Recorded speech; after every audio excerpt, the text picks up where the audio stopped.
With trucker strikes and rising inflation, food shortages are becoming a big problem. Don't let yourself get caught unprepared. Buy a food survival kit today from My Patriot Supply and save.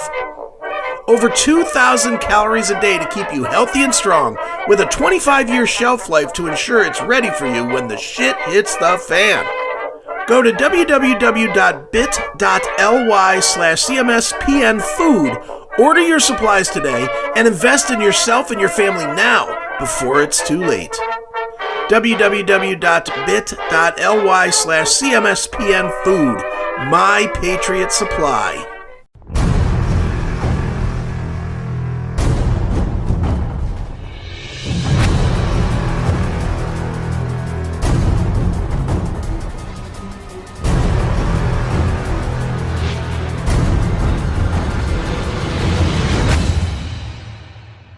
From the post-doc and release, with collaboration between Jeff Pilson and George Lynch from their Wicked Underground release. That is Jeff Pilson on lead vocal with The Evil That You Are.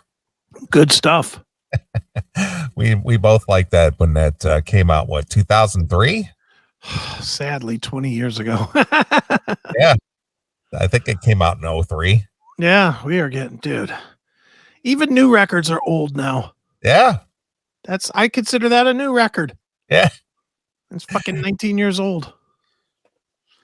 We are old. Yeah, where does the time go? Beats me. Into bad marriages, I guess.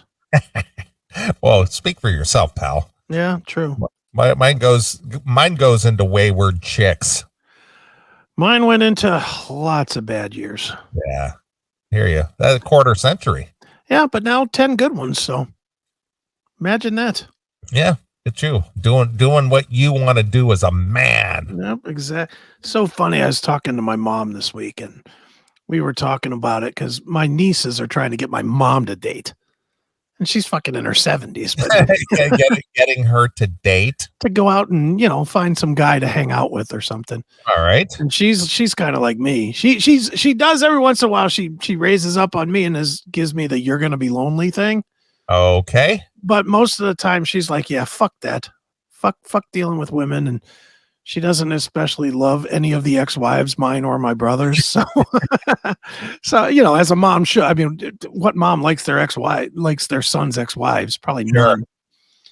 But, we were just talking about it this week, and she was just like, you're just doing it right. Just do your thing. Don't worry about any of that nonsense. I thought she was all about, when are you going to start dating again? She goes in spurts, man.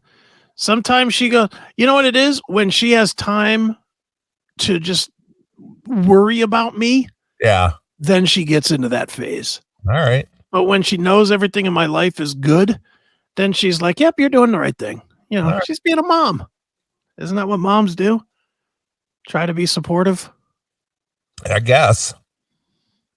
She's trying to be supportive, but it's funny when she goes with the "you're gonna be alone" bullshit, because she just knows I couldn't give a fuck less. I don't care. I do not want a wife. No way. Just no. Anyway. All right. Let's just rehash shit. So yeah, it's just kind of funny because when after your divorce and you were kind of hanging around, she was like, well, when are you gonna settle down, and when are you gonna find the next one? And you were just like, yeah, I'm not about that. And it's like, oh, you really need to. And exactly. Get back on the horse. Get back on the horse. No. Don't now all of a sudden it's like, yeah, just do the right thing. You're doing the right. Yeah. She might be thinking about her own mortality and thinking, I don't want to leave you anything if you're going to fucking give it to some bitch. Right. Could be that. I mean, that's like a legitimate thought, I would think. A 70-year-old person thinking about what's in the will and who's really going to get it. Right. That would be one of the things. I mean, honestly, that is one of the things in my thought is it's one of the reasons I could never get married again. Because I have the businesses that I have allotted to the kids. And I'm not going to give it to some bitch that I was with for fucking 8 years or whatever. Fuck that. Exactly. What did they do to build any of it? Nothing. Right. I built all of it before them, or with skills that I developed before them. So fuck Sure. off. Yep. All right. Well, I sent you over a story here. Yeah, I got it. And since we both like the big cans, Yes, and she does have some. Holy smokes. I think we can appreciate that since we're talking about chicks and stuff. Well, we like boobs. So Harrison Willens from over there in Australia, Mm-hmm. he sent this story over to us. Okay. So again, it's the in this day and age with social media as it is, and people losing their livelihoods over posts and being part of social media. If you're in a position of Anything. authority or power, or you work for the state, or if you're in government, or if you're supposedly a trusted teacher, Oh, yeah. and you do something, kind of like Britney Spears. Yeah, you will be Showing your nakedness. You will be canceled immediately. Exactly. And this girl should be canceled heavy on the can. A Colombian teacher has been sacked, i.e. fired, by the directors of the institution where she had been working as a teacher over her raunchy social media pictures. Now, I'm not going to put it up there quite yet. Yes. I'll wait till you read a little more of the story. Yes. But unless I'm missing something, I only see the one photo, right? Yeah. Of the two, like side by side. That's the only photo, right? Yeah. There is nothing raunchy about this. Well, nothing suggestive and nothing raunchy. Well, she's a very well endowed woman. But so what? She has big tits. That's not her fault. No, but she's showing them in a very provocative way in the picture on the left. Do you really think that's the case? Well, for you and I, we look at that and go, that's nice. But I don't think do you think she's doing that to be a whore? I think she's doing it for attention because she knows that she's got big boobs, and she's trying to hook up at a bar. Looks like. Well, but the other thing is she assumedly is consuming alcohol in the picture. It's not illegal and it's not wrong, but when it comes to these quote unquote these social justice cunts, Puritan standards of, you're a teacher, you should be wearing a frock all the way up to the bottom of your neck, right? And you shouldn't even be showing an ankle. Yeah, you should be wearing a burqa, actually. Yeah, that's just ridiculous. This is inappropriate because the children might see you like this. Whatever. This is, to me, there's nothing provocative about it. I mean, she's cute. She's cute. Yeah. She would be not guilty if she ended up in Judge Aiken's court. There's no doubt about that. She's not breaking any laws, though. She didn't molest a 14-year-old boy or something. No. And even the picture to me is not that bad. I mean, the pictures, it's not her with her tongue in some guy's ear or some shit. It's no. She's just holding a drink. She's holding a drink with a very, very low-cut shirt showing off her big boobas. Should I put it up? I guess I should put it up, right? Yes. Since we're talking more about it. But right. I don't see anything provocative there. Well, it is provocative because she's naturally provocative. Yes, I agree. But she's showing it off. She's flaunting it. I don't think that at all. You really think that? She thinks she's flaunting it? Yes. I don't think that. Not even a little. Okay. Not even I think she's wearing what people wear today. I agree. And she's out having a good time. Well, she's out at a bar. Well, more or less. What these schools and these institutions and stuff, I think they would prefer that their staff would not have any social media presence at all. Well, that I agree with. That part, I think I can't believe that these teachers are stupid enough to have social media presence. To be honest, they should at a minimum they should take their real name off the shit. Yeah. They should have. You could have a friends and family page with just friends and family, but don't use your real name. Like I have a bunch of friends that are girls. Yes. And that party. And because they party, they don't use their last name. What they do is they put in like their first name and their middle name. And that way, if they do something, look, I'll name one. I don't care. Stephanie. She uses her first and middle name, and I won't say what her middle name is to get a bunch of fucking weirdos creeping on her. But but she uses her first name and her middle name, and that's because every once in a while she's at she had a Browns game or something. She's whooping it up, she's drunk, partying a little bit, and it could cause her a problem with her job. So she doesn't use her real name. I can't believe these teachers are like, yeah, my name is Mrs. Jane McGillicuddy, and I'm a 4th grade teacher at XYZ school. Right. Don't use any of that shit. Look at my fucking Facebook. My Facebook says that my job is pulse tester at a funeral home. Make some shit up. Stupid. Yeah, well, I agree. I mean, I'm one personally. I'm not a social media guy, and we all know that. We made that, and I agree with you. It's just like if you're a teacher, you're going to be under harder scrutiny than anybody else. Mm-hmm.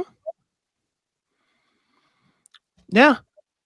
I agree with that. I don't know. I'm looking at this photo and I'm thinking, this is not a bitch that's like desperate for attention. She's just a big titted bitch that was wearing normal clothes and, got her picture taken at the bar. Right. Probably by the dude that she went home and sucked his dick. Nice. I don't you think? Probably. I mean, there's probably a lot better pictures taken like 2 hours after this. Right. Or, or her bestie that she went out with. Yeah. Oh, you look so cute. Let's post that. Yeah. I don't know. I'm just not seeing the, but anyway, go ahead with the story because we could go round and round about this. All right. How would you say her first name? Yimmy? Okay. Sounds good. Yimmy Isaza from Colombia. Yeah, from Northern Colombia, was reportedly good at her job, but the directors of the educational institution where she worked considered the photo she posted to Instagram inappropriate. And again, this is the whole narcissistic thing about the social media. Why are you posting all these pictures to Instagram, these selfies all the time? Look at me. Here's me.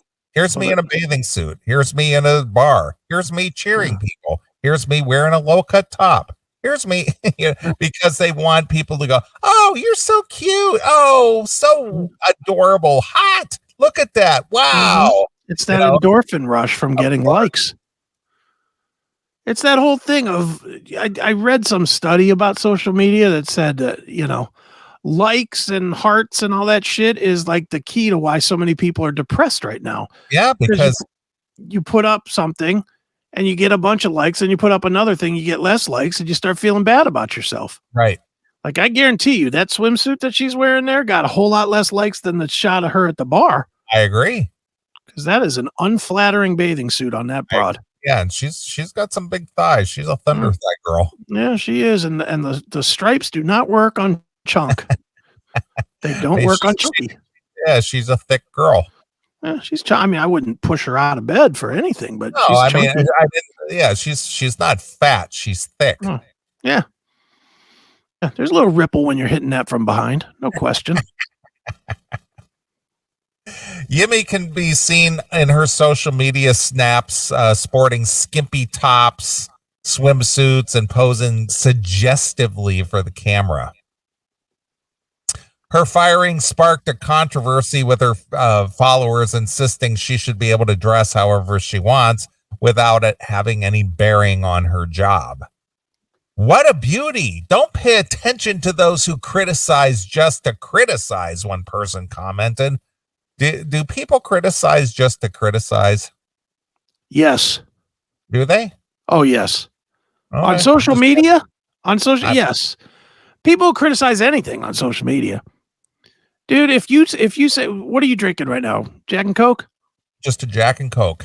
Okay, if you say, hey, I'm drinking a Jack and Coke, there'll be somebody be like, you know what? If you weren't such a pussy, you'd drink a Jim and Ginger.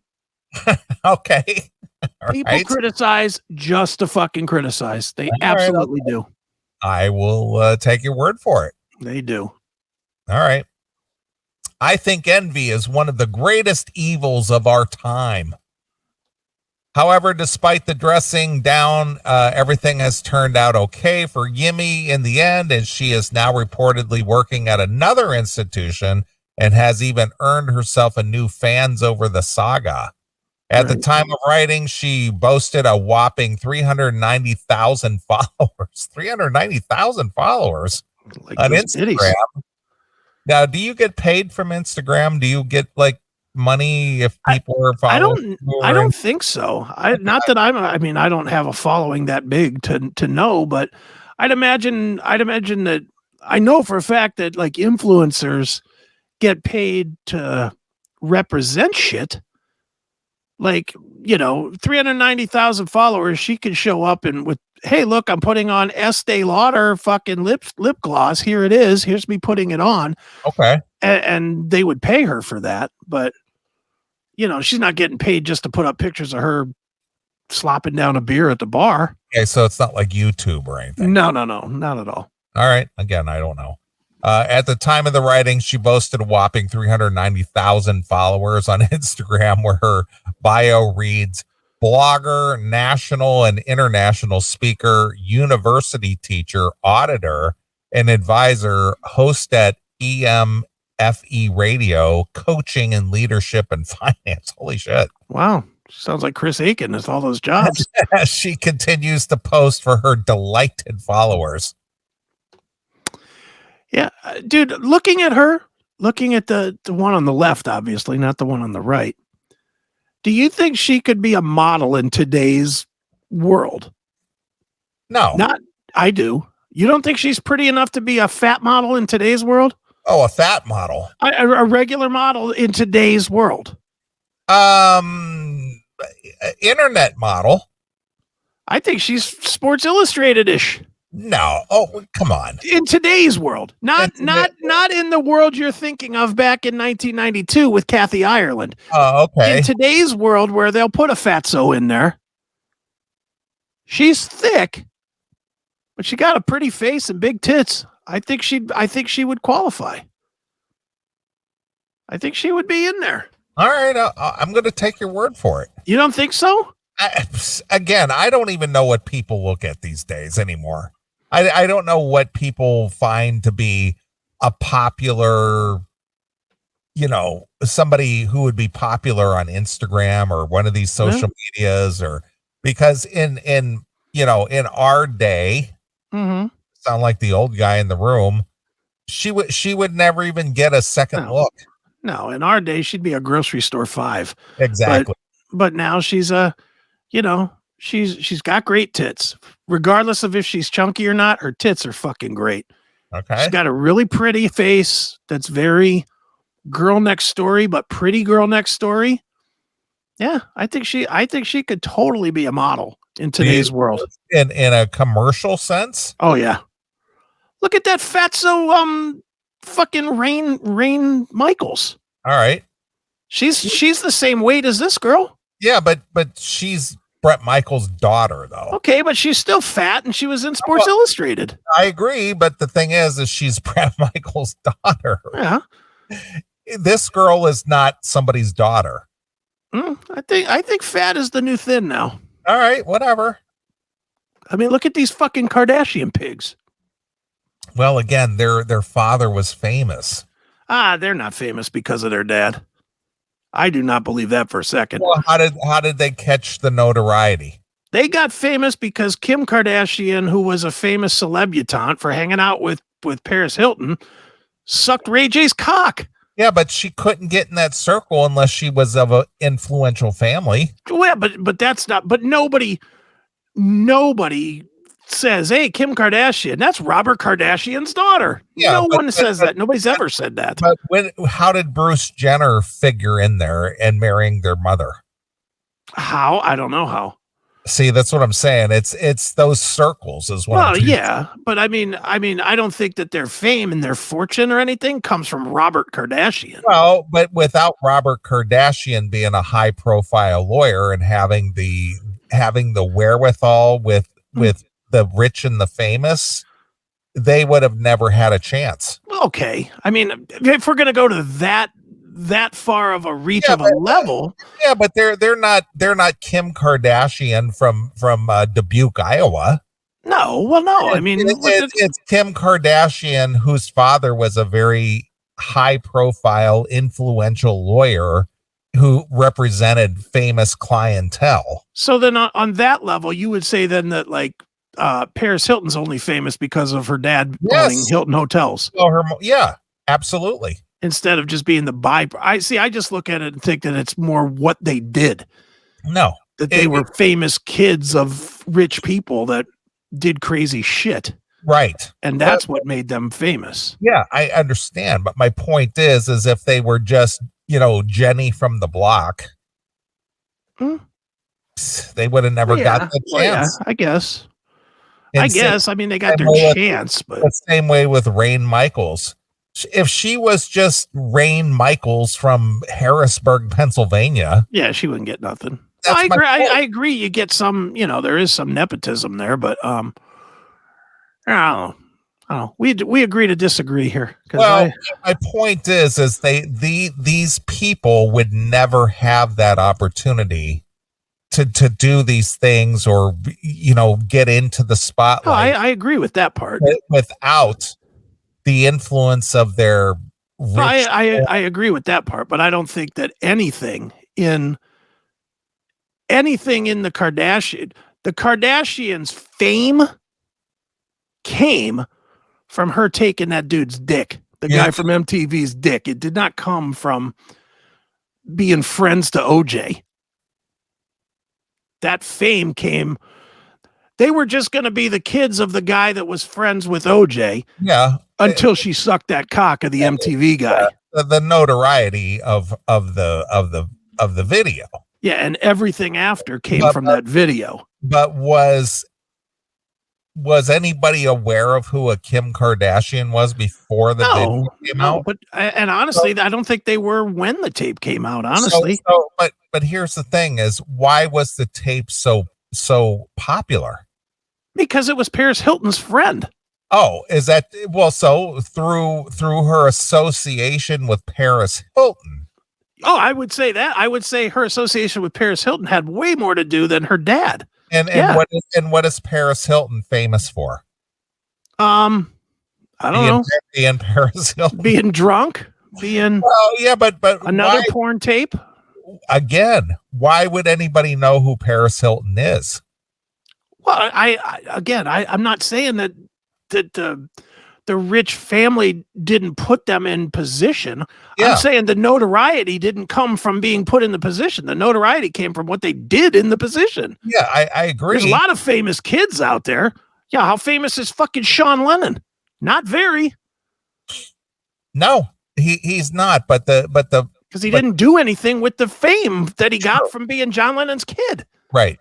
But if Sean Lennon had a sex tape out there, it doesn't work the same way for guys. Okay. Because if it's a chick doing this, right, it's different because men are more apt to consume porn than women. Mm-hmm. So for a guy, or say a guy who's the son of a famous person, were to have a porn tape out there, yeah, no one would give a shit. Yeah, true. I mean, Screech had one. Yeah, and again, no one cared. And he's dead now, right? I think he's dead. Yeah, he died, right? I think so. Yeah. So my point is that it only works in one direction. Yeah, well, that's not the band, but the saying. One direction. All right. Anyway, All right. I think Fatso here could be a plus sizer today. Okay, perhaps you could. Or not Fatso, Chubso.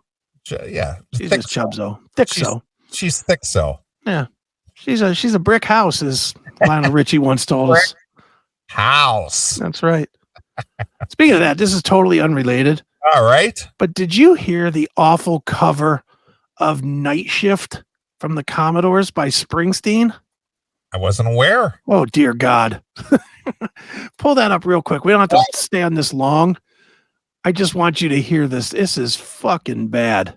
And why would he do that? I have I think he's putting out a covers album or something, but he did a cover of the Commodores. That's as far away from his comfort zone. Maybe that's why, because it's far away from his comfort zone.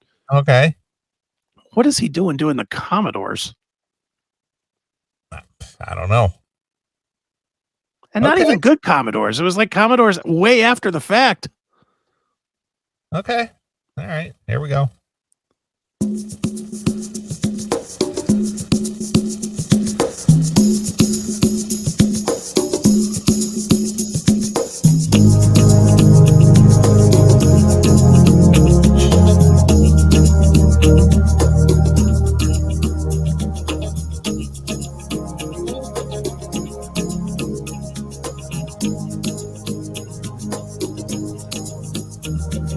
Marvin, he was a friend of mine, and he could sing his song, his heart in every line. Why? Marvin sang of the joy and pain. He lacks the soul that required to sing a song like this. Yeah, he's like, just sounds like Bruce Springsteen in the fucking shower or something. Right. I just can't imagine what he was thinking. The only thing I could think of with that song is now that he sold his catalog, he doesn't want to give any new material out. Okay. So he does other people's. All right. Oof. Well, what's he thinking? Yeah. Well, in 7 days, he's amassed 706,000 plays on the Spotify. Yeah, that doesn't shock me any. That people will listen to it, but I'll bet you there's not a lot of return plays on it. He opened up our mind. I still can hear him say, "Oh, talk to me so you can see what's going on. Say you will sing your songs forevermore. Gonna be some sweet songs coming down." Well, who's in the Springsteen band these days anyway? I think it's still basically the same lineup. Yeah. Other than Clarence, I think Clarence's son is in it now, but okay. So he took his dad's place? Yeah. E Street Band. Let's see who's in the E Street Band now. E Street Band is Bruce Springsteen, Gary Talent, Roy Bittan, Max Weinberg, Little Steven, Nils Lofgren, and Patty Scalfia, with Susie Terrell, who I don't know who she is, Charles Giordano, who plays accordion, and Jake Clemens, who's Clarence's kid. Okay. So basically, it's basically the same band it's always been, really. Okay, fair enough. I don't quit that band. Well, what's interesting is that Syl is still part of the band. Yeah, he's dude. I don't think you quit that band. No, you don't. So I think at this point you ride that till you're dead. So does little Steven, does he wear the do-rag still? He certainly does. Does he? Yeah. Still wears the do-rag, huh? Dude, what's funny is he's in this band playing these fucking generic, boring songs that Springsteen puts out now. But he's running wicked cool records and he's putting out like punk records. He's putting out like hard rock, like he put out the Michael Monroe thing. Nice. Was Little Steven. And I was like, damn, all right. Good for him. You know, he's still. Is he still doing Little Steven's Garage? Is he still doing that? I don't know if he's still doing that or not, but I know he's out playing gigs too as Little Steven again for the first time in forever. Is he doing it live from Lilyhammer? I'm sure it'd be a big draw. I liked that show. That was a good one. That was a very good show. You know, but it didn't get any love, and boy, Netflix sure did bury it, didn't they? I enjoyed it. I loved it. Was it 2 seasons? 3, I think, wasn't it? Three seasons? Yeah, I think it was 3. It was funny. Yeah, it was a continuation of The Sopranos. Yeah. I liked it. I liked it a lot. Dude, I'm looking right now. What year do you think that show ended? What was it? Lilyhammer? Yeah. 13? 14. 8 years ago. God damn it. Every time I look at any date, it's like, holy fuck, where did the time go? Well, here's one that'll make you feel old since we're talking Springsteen here. Yeah. When he broke away from the E Street Band and put out Tunnel of Love. Oh, yeah. What year? Tunnel of Love? I'm going to guess. In fact, I'm pretty sure I'm right on this one. 87. Yeah, you're correct. Yeah, because I remember buying it when I was home on leave from Korea. So, yeah. I remember that one, Tunnel of Love, and I remember hating it, too. When I remember I was all excited about it, and then it starts off with the first song that's like this acoustic shitty Ain't Got You. He's like, I got my horses in heaven and my diamonds are gold. And it's like, what the fuck is this? Where's Born in the USA? Give me a little bit of Ain't Got You. It's fucking terrible.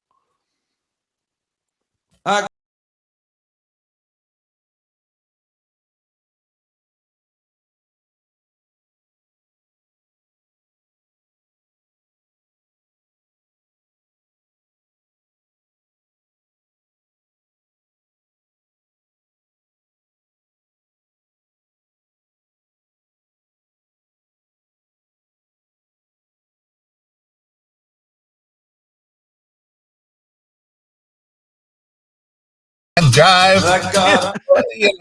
The thing is, and this has always been my contention. Okay.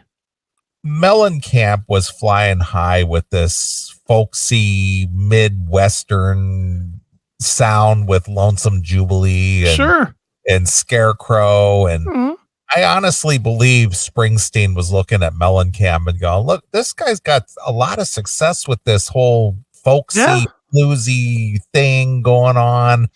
And that's kind of what prompted him to do this. I don't know that to be the fact. Well, I mean, he could have. Springsteen. I mean, if you try and think back to the time, yeah, Springsteen had his biggest success with right around that time, 84, Born USA. Yeah, but I think he knew that wasn't his style. You know, the dancing in the dark and shit, like MTV video. That was not his style.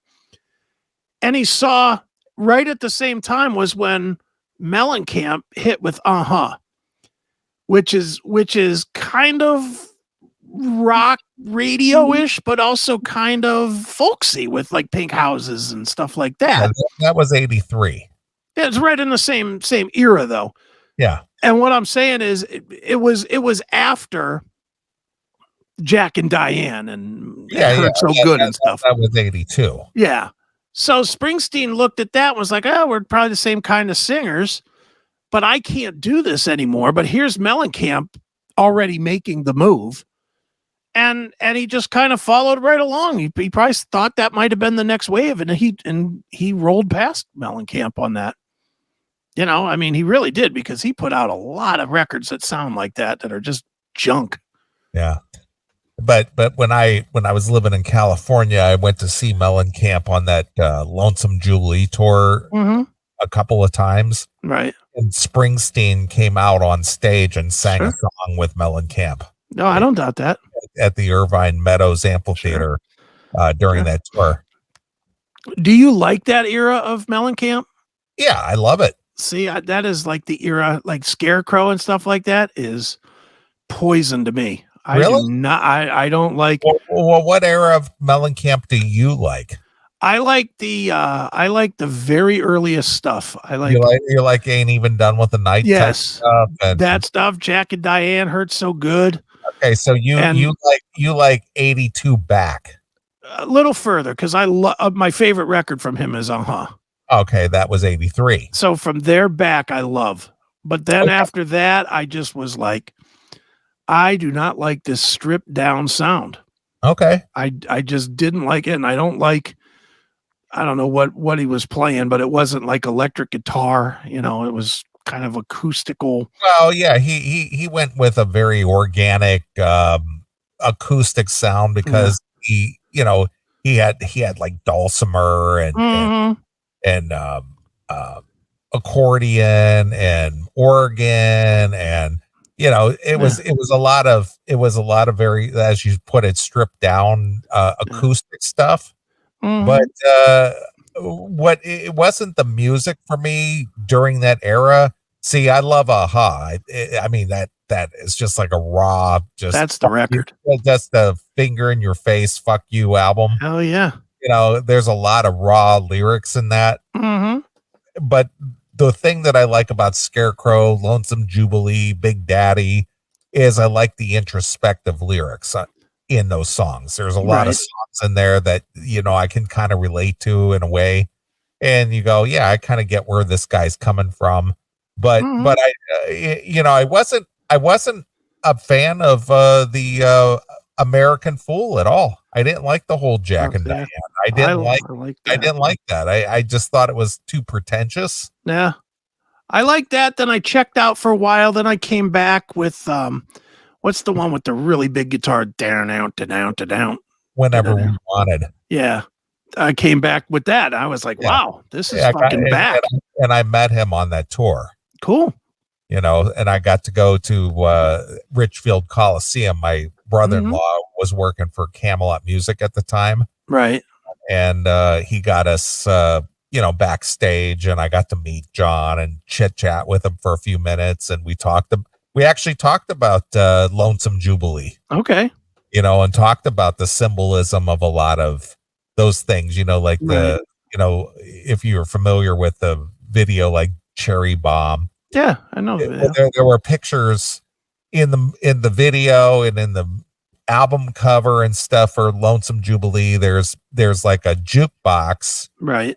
And there's always like a picture of Jesus, right, hanging over that. And it always was like, I don't get the symbolism here, and that I got to ask the question, because I was like, what is the reason for this? What's the message here?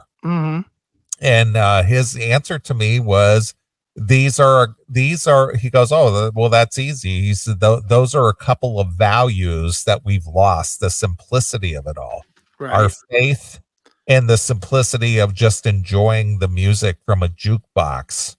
He said, I was trying to show that we were here, and now we've developed to here, and we've lost those simplistic values. Right. That was it. That was his answer. Well, there you go. You learned something. Something you wouldn't have never learned otherwise, right? Yeah, exactly. Yeah, you're pulling it up right there. Yep. Here we go.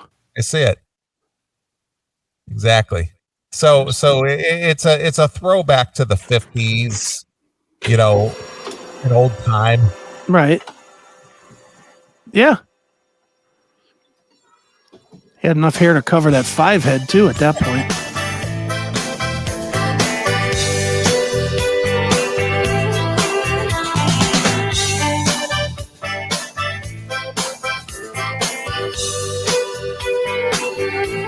Well, I lived on the outskirts of town in a room farmhouse, baby, with my brothers and friends around. There was always something doing. Have me a couple of real nice girlfriends, so by see me every once in a while. When I think back about those days, all I can do is sit and smile. That's when sport was sport. Grooving was grooving, dancing with everything. We were young and we were improving, laughing with our friends. Holding hands meant something, baby. Outside the club, cheering on. Our hearts were ready for yeah. See, this is just not me.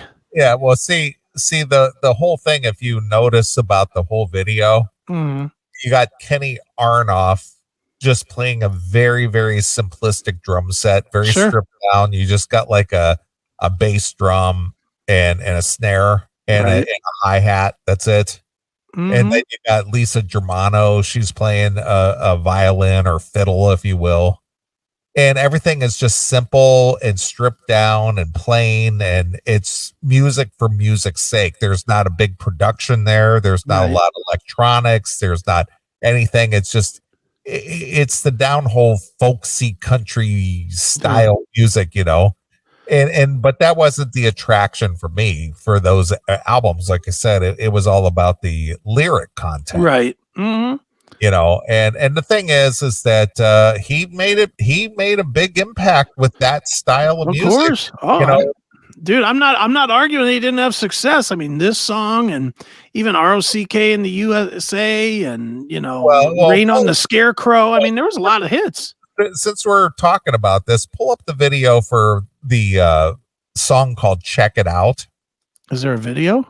Yeah, it's called Check It Out. It was filmed at the in Indianapolis, at the Indianapolis arena down there.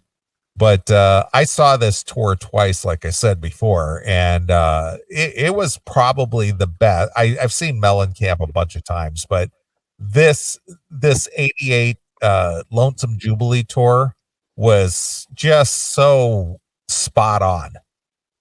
The Market Square Arena, yeah. So this was 87. So what are we talking here? 25 years ago? More than that, 87. 35 years ago.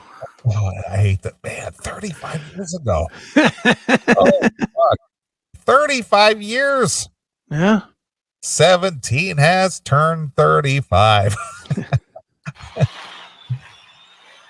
but this was a big production.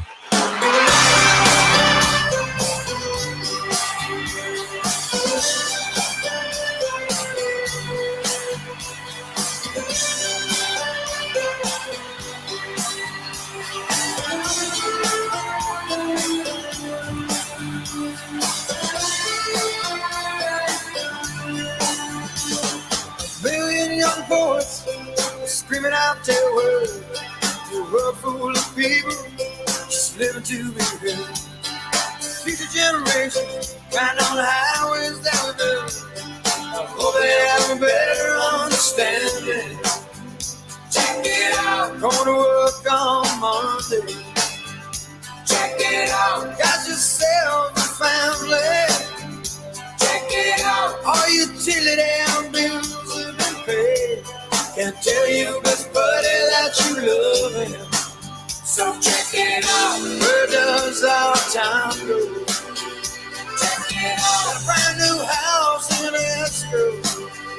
Check it out. Sleep with your back until you love home. It's all that we've learned about happiness. All right. So go forward there, because he pays a little tribute to James Brown. He does. I don't know if you are familiar with James Brown's live performances. Yeah, the silly dancing. Yeah, but he does this whole right there. What he does this spin and he does this spin. He does this split. He does this James Brown split. All right. And I mean, it's just like, holy shit. Let's see.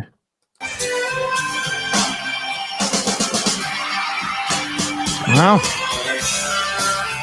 So that was his tribute to James Brown. wow. Well, congratulations, James. Rest in peace. But I mean, if you look at the era, 87, 35 years ago, I mean, you got the whole poofy hair and the big hair and, the 80s look. Mm-hmm. But they adapted the whole 80s look to even fit their whole... Yeah, their country theme. Exactly. Yeah, it was like country rock. I think that's what pushed me away from it. It was a little too close to country for me. Yeah, but getting back to the Springsteen thing, going back to this whole Tunnel of Love, he was doing this same thing. Yeah, same thing. And I hated that album too. So the question is was Springsteen going, look at this Mellencamp guy? He's like doing a thing here. It's like, could I do the same thing? Could be. I don't know. I'm just asking the question. Who knows? Neither side would ever admit it, but it could very well be. I mean, dude, these guys, none of them are super original. They all follow what everybody's doing. Sure. And I'm sure, Mellencamp probably looked at some of what Springsteen was doing back a little earlier and was like, I have no doubt about that. He was like, all right, I can make a rock song too. Let's do Jack and Diane. But the weird thing is that even though that they're similar in their thing, I just am not a Springsteen fan. Springsteen is, I don't know. I mean, I love Springsteen. I love most of Mellencamp stuff. I just didn't like this era. But I think for me personally, the only reason I was so much of a Springsteen fan was I was force fed it a lot at home. Oh yeah, who was your mom? Was the big? My mom was way into Bruce, like all the way back to the Greetings from Ashbury Park album, and I mean, probably heard Springsteen as a kid from the time I was 10 years old every week. She played it in the car. She played it at the house. And Springsteen was one my dad could tolerate. So it wasn't like we had to, like, my mom had a lot of rock taste. Like she'd be playing like the Stones and shit in her house. You told me she'd see Zeppelin and all that. Yeah. Sure. So she was into that. But when my dad got home, a lot of that stuff would get put back away. We would swap out Led Zeppelin for Can't Slow Down by Lionel Richie. That's how it went. My dad would get home, and the last thing he wanted was fucking Communication Breakdown or something from Zeppelin. Sure. So it would be Roger Whittaker or Dave Loggins or my dad's shit. But my dad was okay with Springsteen because Springsteen had enough of those songs like Jungle Land and stuff that are kind of slow, Point Blank. Springsteen had a lot of those slow moving, The River, slow plotting stuff that my dad would talk. My dad even went and saw Springsteen a couple of times. Really? Yeah. How about that? But then once I aged in, my dad immediately checked out. He tapped out of that. The minute my mom was like, I can still remember it. It was on Born in USA tour. She bought tickets and my dad was like, why don't you take Chris? I think he'd really enjoy that. He loves that MTV show. I remember him saying he loves that MTV show. It's a show. Yeah, the MTV show. Not the channel, it's a show. Yeah. And my mom was like, okay. So she took me to see Springsteen. And then we became Springsteen buddies for the rest of my high school. The rest of my time in high school, we went together. I saw Springsteen in high school. I saw Springsteen probably 7-8 times. Okay. Now I saw him a bunch of times, at the stadium, at the Coliseum a bunch of times. I saw him once at Music Hall. Saw him in Detroit once, because we went. My mom was like all about, I'm going to go see Springsteen wherever he is. So we went and saw him a bunch. So that's cool. I got force fed it a little more than Mellencamp. Mellencamp was just, if I had the tapes, then I heard Mellencamp, but at home, Springsteen was on all the fucking time. So nice. I kind of grew into it. But all right, are we done here? Yeah. I I think we're done here because you got to get some sleep before you fucking fly. Yeah, that's all right. I'm going to go over and, grab some sleep on the plane, but yeah, I got to get out of here about 9:30. So I'll get about 5 hours of sleep, I guess. Oh, there you go. Plenty. So I'll be good. Yep. All right. Well, it's been a good show. There will not be a show next Saturday, I don't think, right? No, there may be some episodes during the week after. I'm working with John on getting something together, but there will not be a live show next week. But I promise, Sal, I'll open the chat room so that you can sit in there by yourself. Well, I'm going to go out to LA tomorrow. I'm going to board the Kiss cruise. There you go. People! I can't wait to see you there, Neeley. People, it's going to be great. So I will be out at the Kiss cruise, and we'll see how things, go out after that. Who knows? Maybe I might meet the great Paul Stanley. Who knows? Have your fucking phone out if you do. Well, yeah, of course. People, I'd like to meet you. It's $49.99, Neeley. Right. Come take a picture with me. Exactly. So if I meet the great Paul Stanley, I'll try to at least get an ID or something. Yeah, that'd be great. People, you're listening to the Classic Metal Show. Now drink your cold gin. Well, it'll prove to be interesting. It'll be old home week for me. I'll be seeing, of course, the boys from Dokken, our friend from Warrant. Okay, Robert Mason. That's right. And one of your favorite friends, Tracy Guns from LA. Oh, yeah, wish I could be there for that. So, and then the Kiss fifth, Freaks. the fifth is out there. Are they going? Yeah, the Kiss Freaks are good. They posted on social media. They can't wait to meet you, mate. Oh, really? I wasn't aware. The Kiss Freaks will be there. You didn't tell me. Yeah. All right. Well, maybe I'll run into Kylie. I'm sure you will.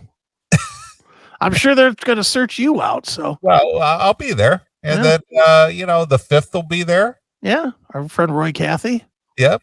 So we'll look for Roy and who else Lita's on there and George Lynch is on there. So and Sebastian Bach on there. Oh, that's next week. Is that next week? Yeah. But, I'll be among friends. Yeah, there you go. It'd be fun. Old home week. Good. All right. Yeah, get an ID from Tommy Thayer, would you? Yeah, I will. Yeah. Fuck Jackal. Yeah, that would be the best ID ever. This is Tommy Thayer, and I'd like to say, fuck you, Jim Bartek. Right. All right. Well, we're going to get out of here since I'm going to meet up with the boys from Dokken tomorrow. I'm going to leave you with a Dokken tune. Right. This was a bonus track. Shh. A bonus track. Shh. Bonus track. From Erase the Slate. Okay. And I'm going to leave you with Upon Your Lips. There you go. So until 2 weeks from tonight, this is Neeley along with my very good friend, Chris Hagan. We're gone. Bye, kids. Thanks for checking out this episode of The Classic Metal Show. Get all of our episodes uncensored at www.theclassicmetalshow.com. Join us weekly from 9 p.m. till 3 a.m. Eastern at www.cmsradio.net. Participate in the live chat room at www.chatandkill.com. Once again, thank you for checking out The Classic Metal Show with Neeley and Chris. Hail and kill, fuck you, pal, and hand job!